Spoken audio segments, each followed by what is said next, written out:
बचाओ बचाओ। अरे आप सब बताएंगे? आप सब इतने भयभीत क्यों हैं? कहाँ भाग रहे हैं? कोई बताएगा? हमारे गांव पर इसी को किसी राक्षसी माया ने घेर लिया है।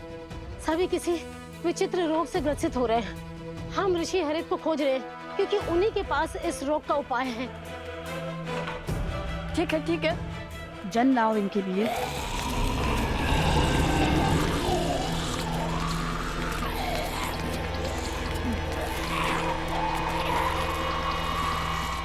आप सब हमारे पीछे आइए।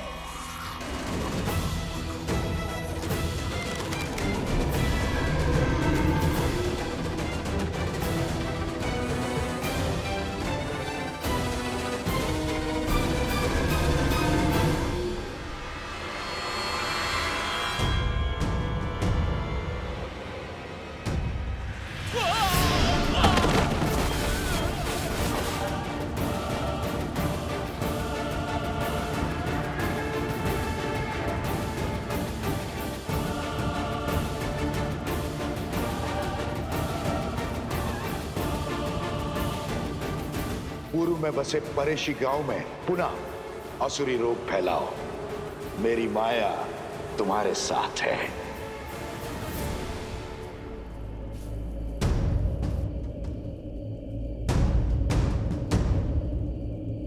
इस घने धुएं में तो कुछ दिखाई नहीं दे रहा भैया।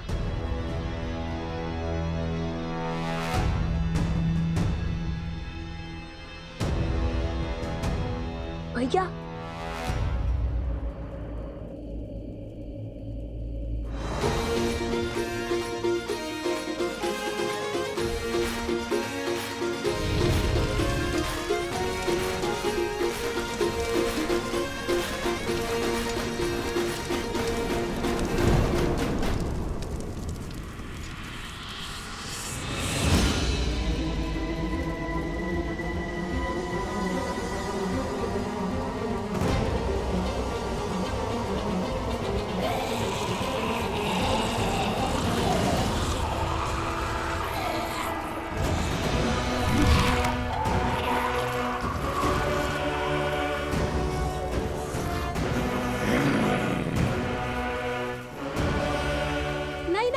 इन्हें मत मारिए। इनका उपचार संभव है। ये मलिन आत्माओं के नियंत्रण में है और मानवों के रक्त के प्यासे है।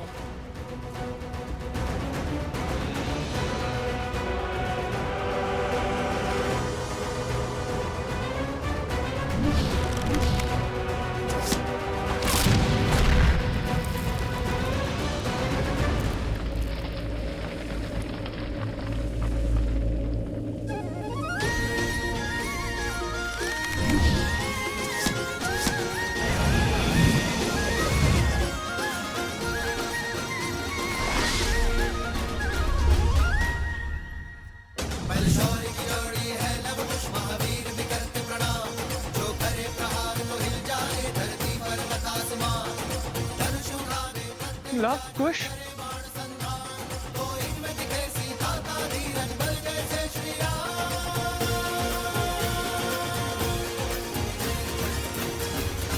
ऋषि हरित ने इनका क्या उपचार किया था? उन पर्वतों के बीच में विशेष औषधियां उगती है। उन्हीं के उपयोग से ऋषि हरित ने इनका उपचार किया था।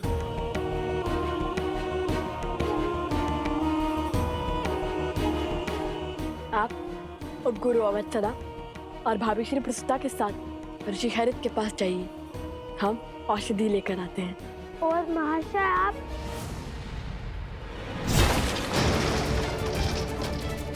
बचाओ बचाओ, भागो भागो भागो भागो भागो। कहा था ना, इनके अस्त्र इनके चरण ही हैं। जहाँ भय लगा वहाँ भाग खड़े होंगे। पहले हमें इन्हें रोकना होगा, अन्यथा हमारे जाते ही ये आसपास के अन्य गांवों पर आक्रमण कर देंगे। क्या करे भैया, यदि ये असुर होते तो लक्ष्मण रेखा खींचकर इन्हें सीमा में बांध देते, किंतु ये तो असुर भी नहीं है। तुम सदा अनजाने में ही उचित युक्ति सुझाती हो कुश। असुर नहीं तो क्या हुआ, हम इनके आसपास एक अभिमंत्रित रेखा तो खींच ही सकते हैं ना। जो अशुद्ध होते हैं उन्हें सदा शुद्धता से, पवित्रता से संकट होता है।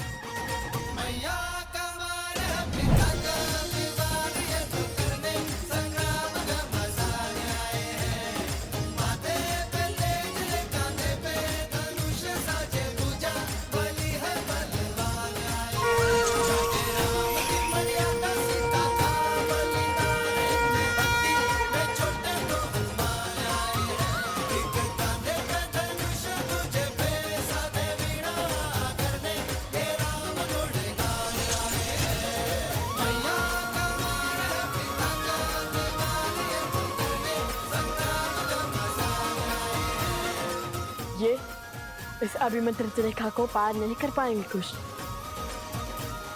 आप सब शीघ्र जाइए। सोमकरण, कुश, चलो।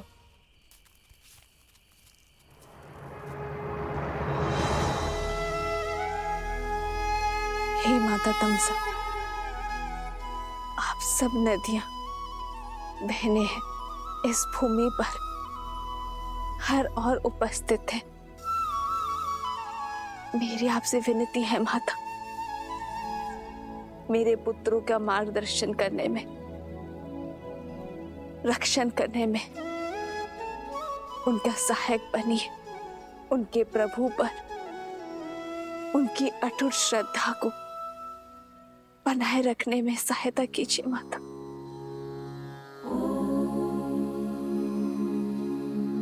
जलनीता पूजनम महानदी देवतानां यथा सर्वाणि देवी सीता, प्रीयन्ते तथा तामसः। जलनीता पूजनम महानदी देवतानां यथा सर्वाणि नद्यः प्रीयन्ते तथा तामसः। भूमि की हर नदी जानती है कि आप भूमि देवी की पुत्री सीता भूमिजा हैं और आपकी संतानों की सुरक्षा हमारा दायित्व है। माता, त्रिवेणी धाम में सभी महानदियां आपके पुत्रों को अपना आशीर्वाद देने हेतु उपस्थित होंगे, किंतु जैसे हम स्वयं किसी घड़े तक नहीं जाती, आपके पुत्रों को हमारा आशीर्वाद प्राप्त करने के लिए नदी में स्वयं स्नान करना होगा। आपका कोटि कोटि धन्यवाद माता। आपके शब्दों ने मेरे मन में आशा की ज्योत जलाई है।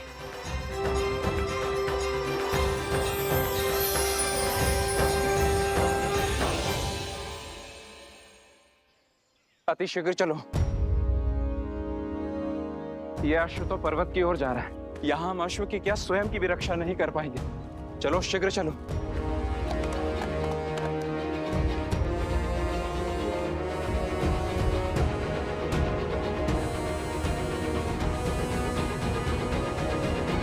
संकल्प है माता सीता को खोजने का। महत्वाकांक्षा है यज्ञ के अश्वों को बांधने की। प्रवास है स्वयं के कमल लाने के लिए। सज है इनकी रक्षा करने के लिए। भैया, ये क्या पहेली है? पहेली का उत्तर एक ही है कुश, आस। और यदि भगवान वाल्मीकि ने यह आदेश दिया है तो अवश्य ही हमारे सारे कार्य एक स्थल पर जाके जुड़ते होंगे। अश्व, अश्व? इसके ऊपर तो छत्र है, कहीं ये अश्वमेध का अश्व है।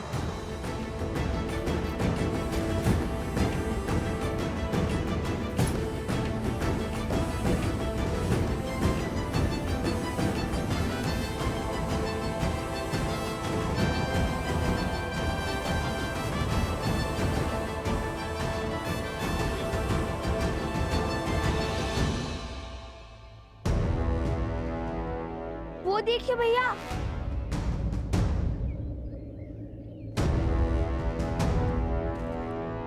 राक्षस लगते हैं। अश्व के लिए आए हैं। चलाइए तीर और कर दीजिए इन्हें परास्त। ध्यान से देखो, वे सैनिक हैं और हम सैनिकों पर आक्रमण नहीं कर सकते, किंतु अश्व के लिए केवल इतने सैनिक।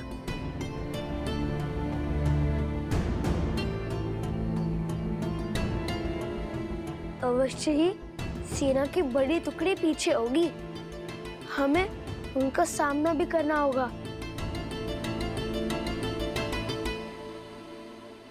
समय कम है भैया, हमें औषधि भी लानी है, स्वर्ण कमल भी। यदि इन्हें ज्ञात ही ना होता कि ये अश्व हमारे पास आ गया है तो कितना अच्छा होता।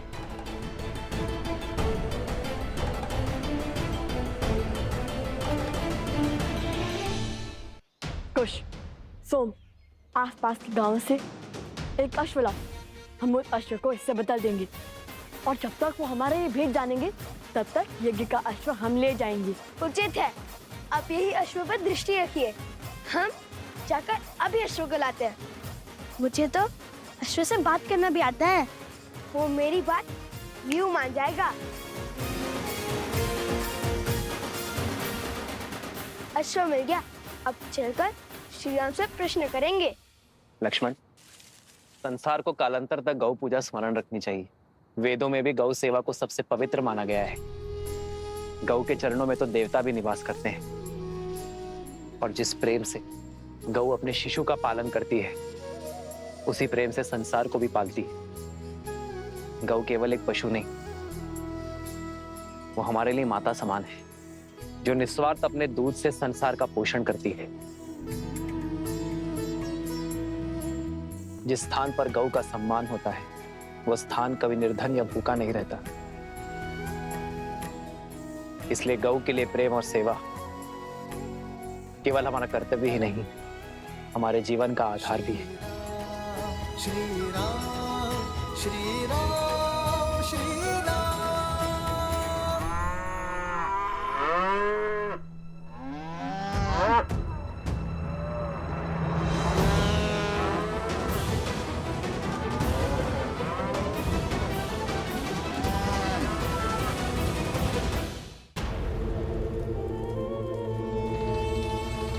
महाराज,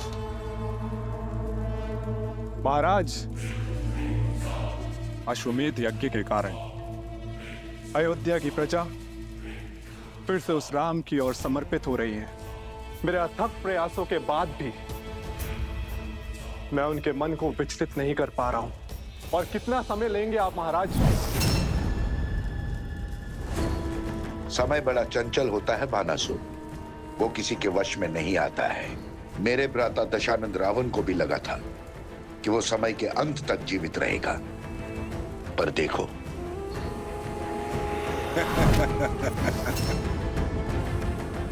मैं उन बालकों के मन में एक बीज बो चुका हूं, एक सोच कि संसार में ऐसे भी पिता है जो अपने बालकों की सहायता के लिए कभी नहीं आए।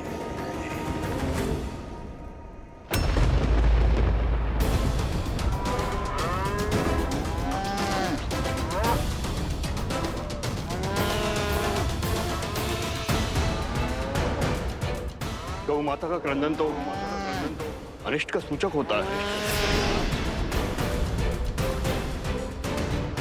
अब इन बालकों को जब पता चलेगा कि श्री राम ही उनके पिता है, जो उनके लिए कभी नहीं था, तब छिड़ेगा युद्ध।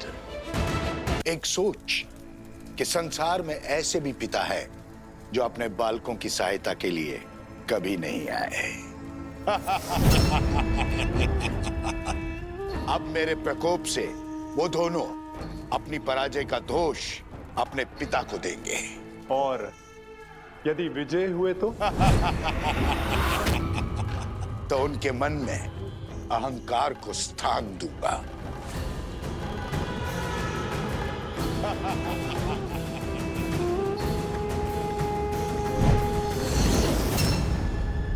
अब उन्हें सत्य बताना मेरा दायित्व है। उन्हें यह ज्ञान देना कि उनके पिता और कोई नहीं, उनके आराध्य श्री राम है। और जिस सीता से मिले बिना वो उसके कष्ट को जानकर इतने विचलित हो गए, वो और कोई नहीं, उन्हीं की माता है जिसका राम ने त्याग किया है।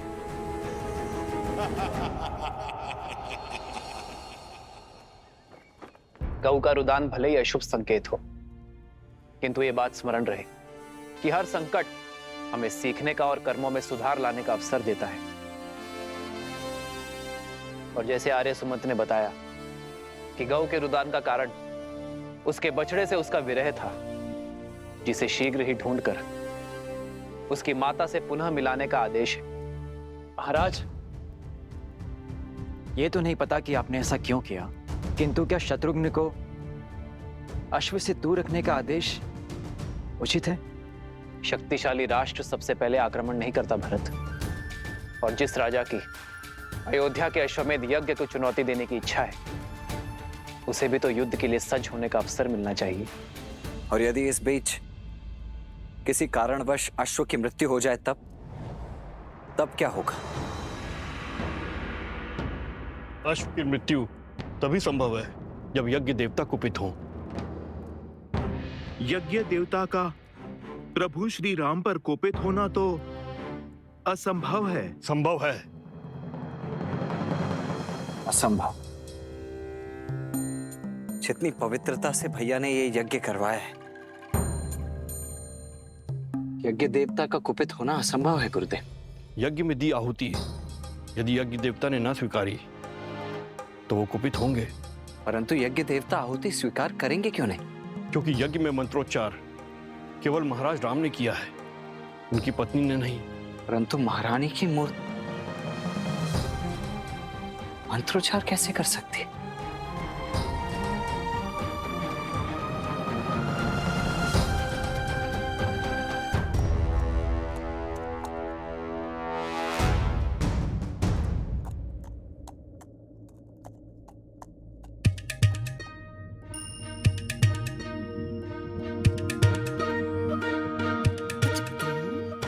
क्या लाए हो तुम?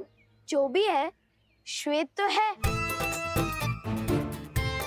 गांव में केवल यही एक 4 पैरों वाला प्राणी है जिसका रंग श्वेत जैसा है, और ऊपर से वस्त्र और छात्र भी ला दिया मैंने इसके लिए।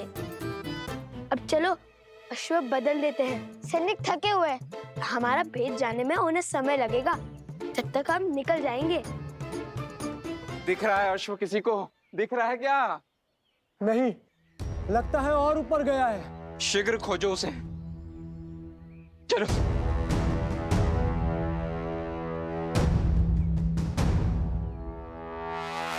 हमें सैनिकों का ध्यान भटकाना होगा। जो आ गया भैया, आप अश्व को पकड़िए, मैं अश्व की ध्वनि निकालता हूँ, उनका ध्यान भटकाता हूँ। ये अश्व की ध्वनि है या फिर गधे की? पर भैया, गधा तो डी चौ करता है।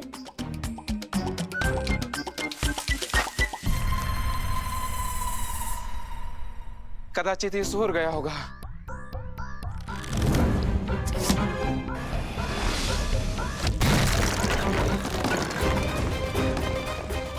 ये इस और क्या ध्वनि है?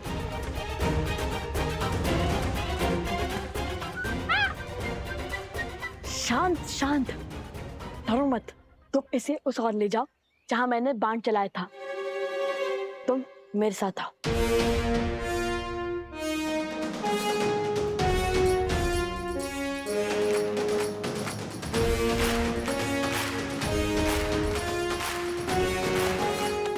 मरण है ना, हमें अश्व को कैसे रोकना है? कैसे रोकना है? ये बात कब हुई? तो तुम्हें क्या लगता है भगवान वाल्मीकि ने हमें मिथिला के प्रवास के लिए क्यों भेजा था? ओ, स्मरण आया, इस प्रवास की तैयारी के लिए।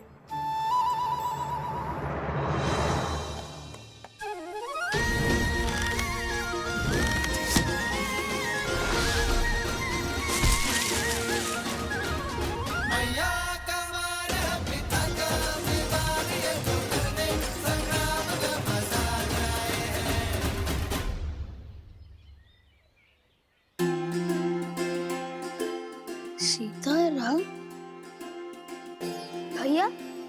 ये तो वही अश्व है।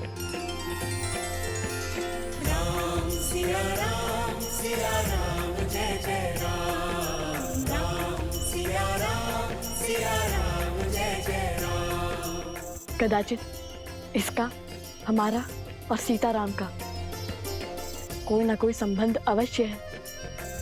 क्यों मित्र, हम स्मरण है ना?